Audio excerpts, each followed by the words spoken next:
بسم اللہ الرحمن الرحیم۔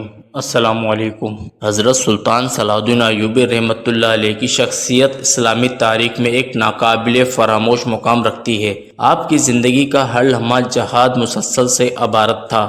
آپ نے دین مبین کی سربلندی، کفار سے جہاد اور بیت المقدس کی بازیابی کے لیے انتھک جدوجہد کی، اور اللہ رب العزت نے آپ کو آپ کے ارادے میں کامیاب فرمایا۔ حضرت سلطان صلاح الدین ایوبی رحمۃ اللہ علیہ کا تعلق کرد قوم سے تھا، جو ملک شام، عراق اور ترکی کی جنوبی سرحدوں میں پائی جاتی تھی۔ آپ کے والد ماجد حضرت نجم الدین ایوبی مشرقی آذربائیجان کے ایک گاؤں ودین کے رہنے والے تھے۔ بعد میں وہ ملک شام آ کر عماد الدین زنگی کی فوج میں شامل ہو گئے۔ ان کے بھائی اسد الدین شیرکو بھی ان کے ساتھ تھے۔ دونوں حضرات نے اپنی صلاحیتوں کی بنا پر نمایاں ترقی کی۔ نجم الدین ایوبی کے بیٹے ہونے کی حیثیت سے حضرت سلطان صلاح الدین ایوبی کے لیے بھی ترقی کے راستے ہموار ہو گئے۔ سلطان نور الدین زنگی نے ان کی قابلیت کو دیکھتے ہوئے مصر کی فتح کے لیے انہیں اسد الدین شیرکو کے دستہ رست بنا کر روانہ کیا۔ مصر پر قبضے کے کچھ عرصے بعد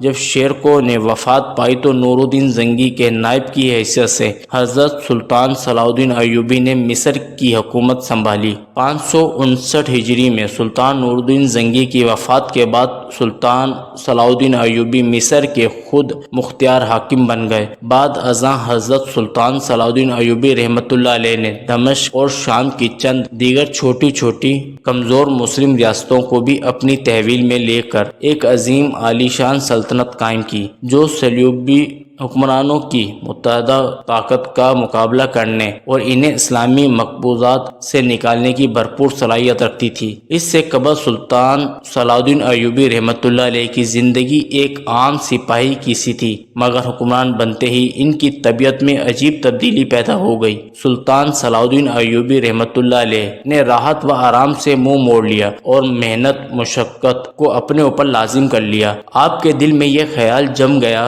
کہ اللہ رب العزت کو ان سے کوئی بڑا کام لینا ہے، جس کے ساتھ عیش و آرام کا کوئی جوڑ نہیں۔ آپ اسلام کی نصرت و حمایت اور جہاد فی سبیل اللہ کے لیے کمر بستہ ہو گئے۔ ارض مقدس کو صلیبی جنگجوؤں کے وجود سے پاک کرنا انہوں نے اپنی زندگی کا مقصد بنا لیا تھا۔ مورخین لکھتے ہیں کہ حضرت سلطان صلاح الدین ایوبی رحمۃ اللہ علیہ ایک ایسا عظیم حکمران تھا جو میدان جنگ میں قہر برپا کرنے والے اور ایک بہادر جنگجو تو تھے ہی ساتھ وہ ایک رحم دل انسان بھی تھے۔ آپ نماز پنجگانہ کی پابند اور نفلی عبادت گزار۔ آپ نے کبھی کوئی نماز نہیں چھوڑی اور نہ قضا کی۔ آپ کے ساتھ ہمیشہ ایک امام موجود ہوتے، اور اگر کوئی امام نہ ہوتا آپ کسی عالم دین کے پیچھے نماز ادا فرما لیا کرتے تھے جو وہاں موجود ہوتے تھے۔ حضرت سلطان صلاح الدین ایوبی رحمۃ اللہ علیہ نے ساری زندگی جو کچھ کمایا اس کا بیشتر حصہ صدقہ و خیرات میں خرچ کر دیا۔ آپ کبھی اتنی دولت جمع نہیں کر پائے کہ زکوٰۃ ادا کرتے۔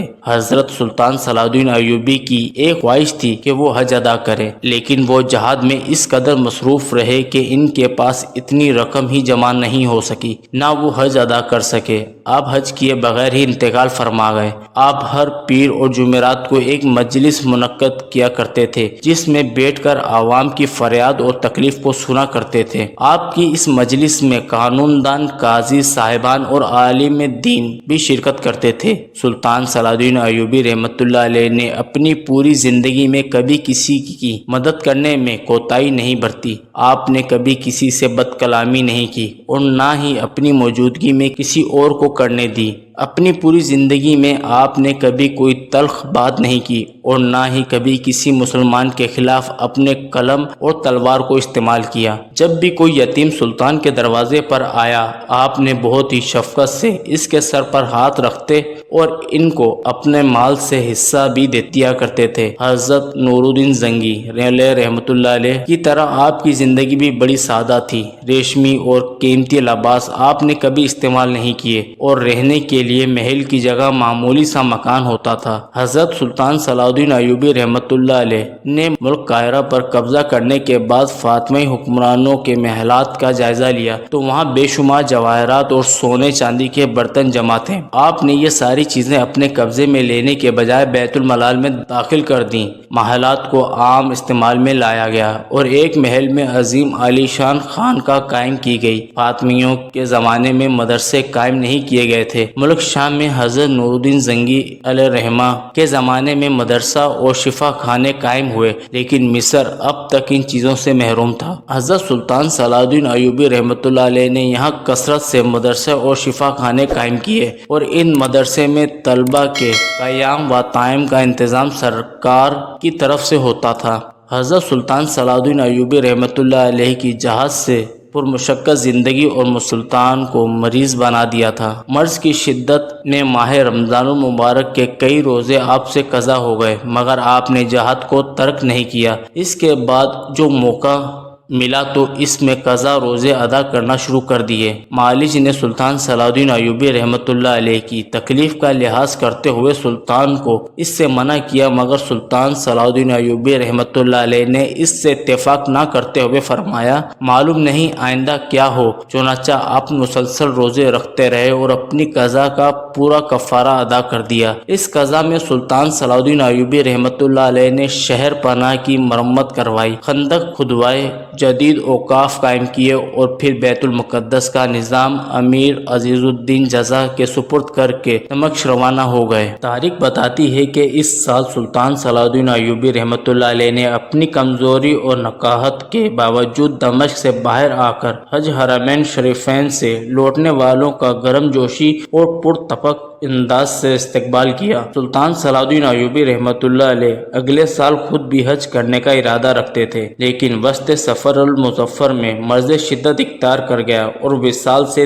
3 روز قبل وشی کی حالت طاری ہو گئی۔ معلوم ہوتا تھا کہ 20 سال کا تھکا مندہ مجاہد تھکن اتار رہا ہے۔ 27 ظفر المظفر 579 ہجری کی صبح کا ستارہ آفاق نمودار ہوا تو حضرت سلطان صلاح الدین ایوبی رحمۃ اللہ علیہ کی نبض ڈوب رہی تھی۔ حضرت شیخ ابو جعفر علیہ رحمہ نے سکرات موت کے آثار محسوس کر کے سورہ حشر کی تلاوت شروع کی۔ جب اس آیت پر پہنچے تو یکا سلطان صلاح الدین ایوبی رحمۃ اللہ علیہ نے آنکھیں کھول دیں، مسکرائے اور تبسم ریز لہجے میں کہا، سچ ہے، یہ کہہ کر ہمیشہ کے لیے آنکھیں بند کر لیں۔ اللہ رب العزت ہمیں بھی حضرت سلطان صلاح الدین ایوبی رحمۃ اللہ علیہ کی طرح مظلوم مسلمانوں کی نصرت و مدد کے لیے کھڑے ہونے کی توفیق بخشے کہ ہم ایک بار پھر حضرت سلطان صلاح الدین ایوبی رحمۃ اللہ علیہ کی سنت پر چلتے ہوئے دنیا بھر کے صلیبیوں اور یہودیوں سے جنگ کرتے ہوئے ٹکرا جائیں، تاکہ دنیا بھر میں اللہ رب العزت کا کلمہ بلند ہو اور صلیبیوں کے ظالم ہاتھ ٹوٹ سکیں اور ان کی دہشت گردی ختم ہو اور ان کے ناپاک جسموں سے بیت المقدس سمیت دنیا کے تمام مسلمان خطہ پاک اور آزاد ہوں۔ جزاک اللہ تعالی خیرہ۔